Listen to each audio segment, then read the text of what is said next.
take live reps during spring? How have you guys kind of built that chemistry just through the spring and since he's been able to come back? Asking him what he saw. I mean, that's very, he was behind in the spring, asking him, what'd you see on that play? He has no one running into him, so he's not worried about taking a shot or scrambling. So he really can see it and go through his process without anyone being in his lap. So I'm just asking him and being like, hey, what'd you see on this play? Why wasn't I in the right spot? And he'd be like, oh, you think it's blah, blah, blah, I thought. So it's stuff like that. He could be like, oh, you want to get in this window rather than that back window.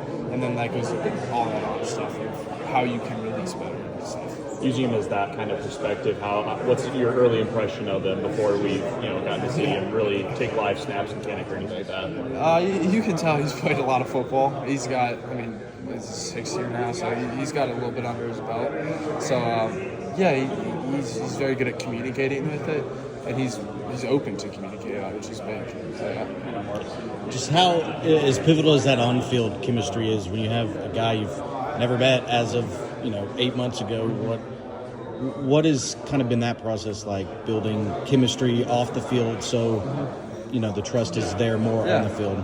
I mean, I feel like it's just on the field we talk about him, but off the field it's just hanging out with him. Yeah. I mean, just going to lunch with him, on the weekends, watching movies and stuff like that. Just being around, and that's all the new guys. Hank too. I mean, there's new transfer. I mean, everyone's Sam. All those guys. You just got to get to know them because that's really how your trust builds. You can trust them on the field, and then when you trust them off the field, that's where you really get that connection.